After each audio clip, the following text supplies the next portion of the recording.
Hello बच्चों, मैं पंकज कुमार कंचन from KBBMIC उधवापुर। आज हम लोग बेटा कक्षा 11 में जो है मैथ का अध्ययन करेंगे, है ना। और उसमें हम लोग आज जो है एक्सरसाइज 1.1 सॉल्व करेंगे। ठीक, आपका ये इस क्लास का जो है सेकेंड लेक्चर है। फर्स्ट लेक्चर में मैंने जो इस समय आपका पहला चैप्टर चल रहा है जिसका नाम क्या है, समुच्चय सेट। तो फर्स्ट लेक्चर में मैंने समुच्चय के डिफिनीशन बताई थी, है ना। समुच्चय को लिखना बताया था। ठीक, किन विधियों से लिख सकते हैं और कब कोई संग्रह समुच्चय कहलाएगा, कब नहीं कहलाएगा, इन सब चीजों के बारे में मैंने डिटेल से बता दिया है। ठीक, तो आज हम लोग जो है एक्सरसाइज 1.1 जो इस चैप्टर की पहली एक्सरसाइज है उसको सॉल्व करते हैं। ठीक, तो जैसा कि आप देख सकते हैं कि ये जो है बुक है NCERT।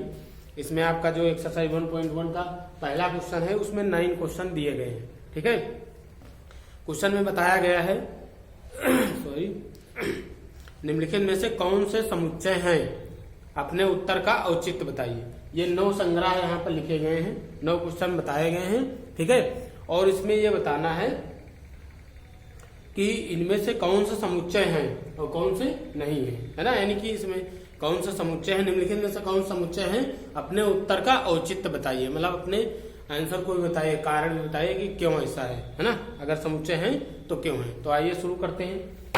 तो हमने यहाँ पर पूरे 9 क्वेश्चन लिख दिए हैं यहाँ पर, जो क्वेश्चन नंबर फर्स्ट के अंतर्गत दिए गए हैं।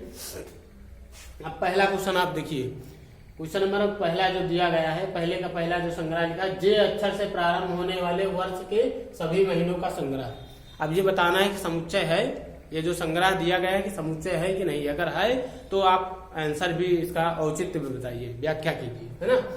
तो हमको पता है बेटा कि एक साल में 12 महीने होते हैं और 12 महीने में कुछ महीने ऐसे होते हैं, है ना, जो जे अक्षर से प्रारंभ होते हैं। जैसे कि हमारा जनवरी हो गया, और कौन सा हो गया, जून हो गया और जुलाई हो गया। यानी कि जो ये संग्रह दिया गया है, यानी कि जो कलेक्शन दिया गया है, जे अक्षर से प्रारंभ होने वाले वर्ष के सभी महीनों का संग्रह, तो ये एक सुपरिभाषित संग्रह है। कैसा संग्रह है, सुपरिभाषित संग्रह है। इसलिए क्या हो जाएगा, हमारा समुच्चय हो जाएगा। और आपको पता है समुच्चय की परिभाषा थे कि वस्तुओं का सुपरिभाषित संग्रह ही क्या कहलाता है, समुच्चय कहलाता है। तो जो पहला क्वेश्चन दिया गया है, जे अक्षर से प्रारंभ होने वाले वर्ष के सभी महीनों का संग्रह, तो ये जो संग्रह यानी कि जो क्वेश्चन दिया गया है, ये संग्रह जो है वो समुच्चय है। तो आप इसमें लिखेंगे कैसे, इस तरह लिखना।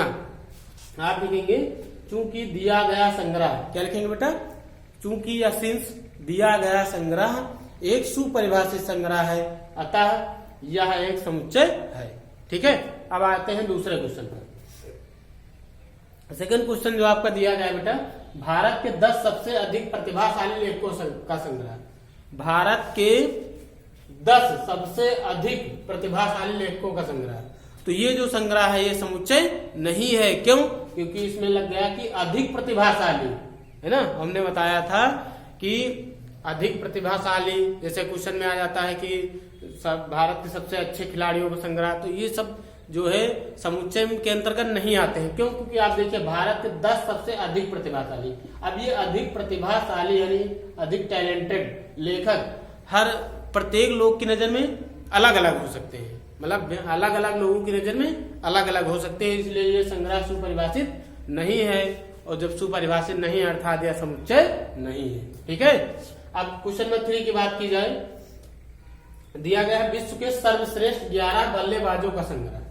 विश्व के सर्वश्रेष्ठ 11 बल्लेबाजों का संग्रह। तो ये भी संग्रह हमारा समुच्चय नहीं है, क्योंकि सर्वश्रेष्ठ बल्लेबाज जो हैं, 11 सर्वश्रेष्ठ बल्लेबाज, ये हर आदमी की नजर में हर कोई भी हो सकता है ना। इसलिए ये जो संग्रह है वो आपका समुच्चय नहीं है। तो आप इसमें कैसे लिखेंगे, क्योंकि दिया गया संग्रह जो है सुपरिभाषित नहीं है, अर्थात यह समुच्चय नहीं है। अब क्वेश्चन नंबर 4 देखिए, आपकी कक्षा के सभी बालकों का संग्रह। आपकी कक्षा के सभी बालकों का संग्रह, तो ये तो हो ही सकता है जो है संग्रह। आपकी क्लास यानी क्लास 11th में जितने भी बच्चे हैं उनका कलेक्शन वो एक सेट हो सकता है ना। यानी कि ये सुपरिभाषित संग्रह है, अर्थात जब ये सुपरिभाषित संग्रह है भैया बालकों का, तो ये क्या हो जाएगा, हमारा समुच्चय कहलाएगा, अर्थात यह समुच्चय है। क्वेश्चन नंबर 5 की बात की जाए, क्वेश्चन में 5 में दिया गया है कि 100 से कम सभी प्राकृत संख्याओं का संग्रह, है ना, यानी 100 से कम सभी नेचुरल नंबर्स का कलेक्शन। तो ये भी संग्रह हमारा सुपरिभाषित संग्रह है, अर्थात यह एक समुच्चय है। ठीक है, तो क्वेश्चन नंबर 6 में आप देखते हैं जरा, दिया गया है कि लेखक प्रेमचंद द्वारा लिखित उपन्यासों का संग्रह, लेखक प्रेमचंद द्वारा लिखित उपन्यासों का संग्रह। तो ये भी संग्रह हमारा सुपरिभाषित संग्रह है, अर्थात यह समुच्चय है। आपको हर क्वेश्चन में जो भी ये जो 9 क्वेश्चन दिए गए हैं पहले क्वेश्चन के अंतर्गत, क्वेश्चन नंबर फर्स्ट के अंतर्गत 9 क्वेश्चन जो दिए गए हैं, आपको इसको पढ़ना है जो ये संग्रह लिखे गए हैं। और अगर सुपरिभाषित संग्रह है तो समुच्चय है, अगर सुपरिभाषित संग्रह नहीं है तो समुच्चय नहीं है ना। अब बात करते हैं क्वेश्चन नंबर 6 की। दिया गया है कि लेख, हाँ ये तो हो गया। 7 की बात करें, सभी समपूर्णांकों का संग्रह। तो सभी समपूर्णांकों का संग्रह ये भी एक सुपरिभाषित संग्रह है, इसलिए यह समुच्चय है। अब क्वेश्चन नंबर 8 की बात की जाए, इस अध्याय में आने वाले सभी प्रश्नों का संग्रह। तो ये भी सुपरिभाषित संग्रह है, क्योंकि इस अध्याय चैप्टर 1 के अंतर्गत जो आपका चल रहा है, इसके अंदर जितने भी क्वेश्चन आएंगे तो एक कलेक्शन हो सकता है, ये है ना, ये संभव है, इसलिए यानी सुपरिभाषित संग्रह है, इसलिए समुच्चय है। अब क्वेश्चन नंबर 9 की बात की जाए, विश्व के सबसे अधिक खतरनाक जानवरों का संग्रह। देखिए, विश्व के सबसे अधिक खतरनाक जानवरों का संग्रह। तो हर आदमी की नजर में जानवर क्या हो सकते हैं, अलग अलग खतरनाक हो सकते हैं। मतलब किसी की नजर में कोई जानवर खतरनाक है, किसी की नजर में कोई दूसरा जानवर खतरनाक है ना। इसलिए ये क्या है, जो संग्रह हमारा दिया गया है ये सुपरिभाषित संग्रह नहीं है, अर्थात यह समुच्चय नहीं है। तो इस तरीके से पूरे जो क्वेश्चन नंबर 1 में जो 9 क्वेश्चन दिए गए हैं, 9 क्वेश्चन दिए गए हैं, उसको हम इस तरह सॉल्व कर सकते हैं। आपको लिखना क्या है, कैसे लिखना है, इसमें हम बता दे रहे हैं, दोबारा आप देख लीजिए। जैसे क्वेश्चन नंबर 5, जे अक्षर से प्रारंभ होने वाले वर्ष के सभी महीनों का संग्रह। तो आप इसको कैसे लिखेंगे, लिखेंगे चूंकि दिया गया संग्रह एक सुपरिभाषित संग्रह है। क्या लिखेंगे बेटा, सिंस, है ना, दिया गया संग्रह एक सुपरिभाषित संग्रह है, अर्थात यह संग्रह एक समुच्चय है। बात समझे। इसी तरीके से सब में देख करके, है ना। अब जैसे दूसरा है भारत के 10 सबसे अधिक प्रतिभाशाली लेखकों का संग्रह। तो अब हमने बताया ये संग्रह सुपरिभाषित नहीं है, तो आप इसमें क्या लिखेंगे, क्योंकि यहाँ दिया गया संग्रह सुपरिभाषित नहीं है, या ऐसे लिख देंगे चूंकि दिया गया संग्रह सुपरिभाषित संग्रह नहीं है, अर्थात यह संग्रह समुच्चय नहीं है। ये क्वेश्चन नंबर 2 है। इसी तरीके से तीसरा, विश्व के सर्वश्रेष्ठ 11 बल्लेबाजों का संग्रह, ये भी समुच्चय नहीं है। आपकी कक्षा के सभी बालकों का संग्रह, ये समुच्चय है, क्योंकि ये संग्रह सुपरिभाषित है ना। इसी तरीके से 5वां, 100 से कम सभी प्राकृत संख्याओं का संग्रह, ये समुच्चय है, क्योंकि यह संग्रह सुपरिभाषित है।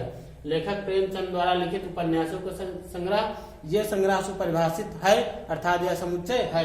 सभी समपूर्णांकों का संग्रह, ये भी संग्रह सुपरिभाषित है, अर्थात यह समुच्चय है। इस अध्याय में आने वाले प्रश्नों का संग्रह, तो ये भी संग्रह हमारा सुपरिभाषित संग्रह है, इसलिए यह समुच्चय है।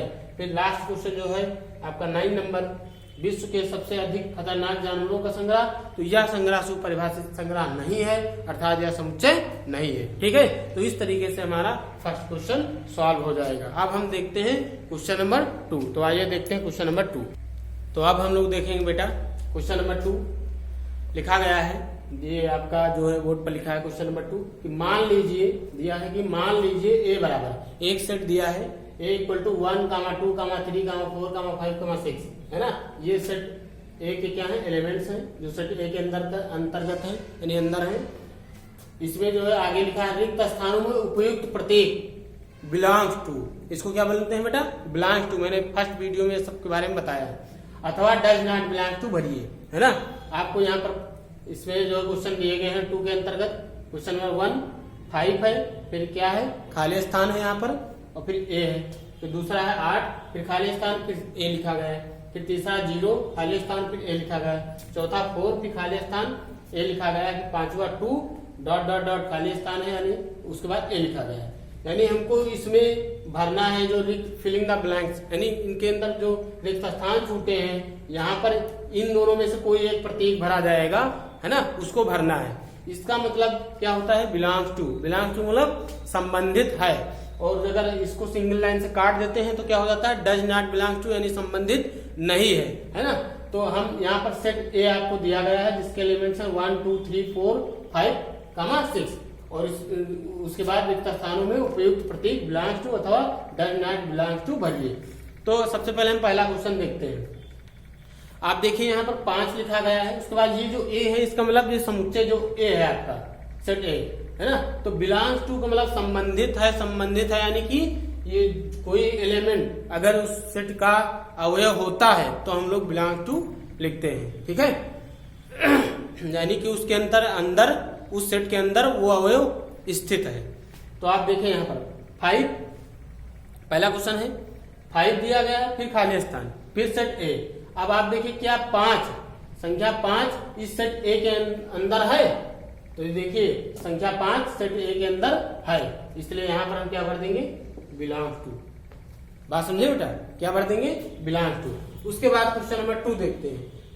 8 फिर डॉट डॉट डॉट फिर ए, क्या संख्या 8 इस समुच्चय ए के अंदर है, नहीं है, तो नहीं है तो क्या लिख देंगे, डज नॉट बिलोंग टू। उसके बाद 0 की बात करें तो 0 भी सेट ए के अंदर नहीं है, इसलिए क्या हो जाएगा, डज नॉट बिलोंग टू, है ना। अब 4 की बात करें तो 4 इसके अंदर है, तो ये हो जाएगा बिलोंग टू। उसके बाद 2 की बात करें तो 2 इसके अंदर है, इसलिए क्या हो जाएगा, बिलोंग टू, है ना। तो इस तरीके से इसमें क्या करना था, सिर्फ भरने थे। बात समझे। तो ये पूरे क्वेश्चन यानी क्वेश्चन नंबर 2 के अंतर्गत जो 5 क्वेश्चन दिए थे उसमें आपको ये बिलोंग्स टू और डज नॉट बिलोंग टू भरना था, तो वो हो गया। ठीक, बहुत ही आसान क्वेश्चन है, एक एक क्वेश्चन को आप बहुत कायदे से समझते चलिएगा, है ना, बहुत अच्छे से समझ में आएंगे। बहुत आसान है, बस आपको थोड़ा सा ध्यान देना है। ठीक, अब बढ़ते हैं अपने तीसरे क्वेश्चन की ओर, ठीक है। तो अब हम देखते हैं बेटा क्वेश्चन नंबर 3।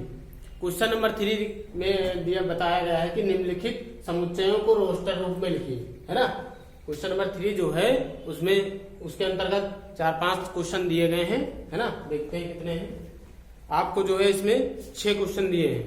क्वेश्चन नंबर 3 में 6 क्वेश्चन दिए हैं, है ना, और इसमें बताया गया है कि इन समुच्चयों को जो है आपको रोस्टर रूप में लिखना है। ठीक, तो तीसरे का पहला क्वेश्चन जरा देखते हैं। सबसे पहले यहाँ पर सेट ए बराबर दिया गया है, एक्स सच दैट एक्स एक पूर्णांक है और जहां x का मान -3 से क्या है, बड़ा है और 7 से छोटा है, यानी x greater than -3 and less than 7, है ना। ये जो है समुच्चय का कौन सा फॉर्म लिखा गया है, सेट बिल्डर फॉर्म, समुच्चय निर्माण विधि में या गुण विधि में लिखा गया है, और इसको हमको किस विधि में लिखना है बेटा, रोस्टर फॉर्म में लिखना है ना। तो आइए देखते हैं रोस्टर फॉर्म में। हमने जो है लेक्चर फर्स्ट में समुच्चयों का निरूपण यानी समुच्चयों को लिखने की विधियां के बारे में बता दी थी, है ना।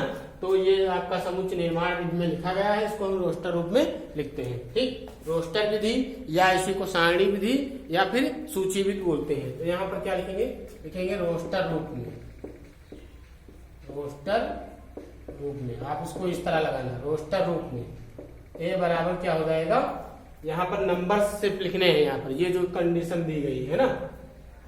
तो देखिए x का मान -3 से क्या है, बड़ा है, तो -3 से बड़ा क्या होता है, -2, उसके बाद -1, फिर 0, फिर 1, 2 के बाद क्या आएगा 3 के बाद 4, 5, 6 और 6 बस 6 तक, क्योंकि 7 से छोटा लेना है ना।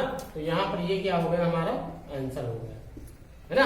ये जो सेट ए यहाँ पर लिखा गया है ये क्या है, इस सेट ए का रोस्टर रूप है। ये सेट बिल्डर फॉर्म है यानी समुच्चय निर्माण विधि है, और इसको हम इस तरीके से लिखेंगे तो किस रूप में हो जाएगा, रोस्टर विधि फॉर्म में हो जाएगा, है ना। तो इस तरीके से इस सेट ए का क्या हो गया, रोस्टर फॉर्म। ठीक, तो इसमें इसका जो है क्वेश्चन नंबर 2 देखते हैं। ठीक बेटा, तो अब हम देखते हैं बेटा इसका क्वेश्चन नंबर 3 का सेकेंड पार्ट। इसमें दिया गया है एक्स सच दैट एक संख्या 6 से कम एक प्राकृत संख्या है, तो इसको हमको किस रूप में लिखना है, रोस्टर फॉर्म में। तो क्या लिखेंगे, रोस्टर रूप में, क्या लिखेंगे, रोस्टर रूप में, ठीक है। तो रोस्टर रूप में क्या हो जाएगा, ये b इक्वल टू रोस्टर रूप में क्या हो जाएगा, 6 से कम प्राकृतिक संख्या लिखनी है। प्राकृतिक संख्याएं क्या होती हैं, जो 1 से स्टार्ट होती हैं, लेकिन यहाँ पर 6 से कम ही लिखना है ना। 1 2 3 4 5 ये आपका क्या होगा, रोस्टर रूप। तो ये इस समय किस रूप में दिया गया था, समुच्चय निर्माण विधि में, यानी कि सेट बिल्डर फॉर्म में, और इसको हमने किस रूप में लिखा, रोस्टर रूप में। बी बराबर हो जाएगा 1 2 3 4 5, क्योंकि हमको एक्स सच दैट एक्स, इसको हमने बताया था क्या होता है, यहाँ पर इसके प्रॉपर्टी लिखी जाती है, गुण लिखा जाता है। एक्स सच दैट का मतलब ऐसा है कि, एक्स ऐसा है कि एक्स संख्या 6 से कम एक प्राकृतिक संख्या है। तो हमने इसी को, ये यहाँ पर गुण विधि है ना, प्रॉपर्टी, यानी यहाँ पर इसका जो है गुण लिखा जाता है, जिसको हम लोग बोलते हैं समुच्चय निर्माण गुण। और इसी को हम लोग रोस्टर रूप में जब लिखेंगे तो ये नंबर के फॉर्म में यहाँ पर लिख देंगे, है ना। यहाँ पर इसका क्या लिखा था, लैंग्वेज के रूप में, और इसको इस तरीके से हम लोग सूची के रूप में, संख्याओं के रूप में लिख देंगे, जो आपका क्या कहलाएगा, रोस्टर रूप कहलाएगा। तो रोस्टर रूप में क्या हो जाएगा, तो हमको पता है कि प्राकृतिक संख्याएं 1 से स्टार्ट होती हैं और कहाँ से, 6 से कम लिखनी है। तो 1 2 3 4 5, तो ये आपका आंसर हो गया। ठीक है, क्वेश्चन नंबर 2 हो गया। ठीक, तो इस तरीके से क्वेश्चन नंबर तीसरे का जो सेकेंड पार्ट है इस तरीके से सॉल्व हो जाएगा।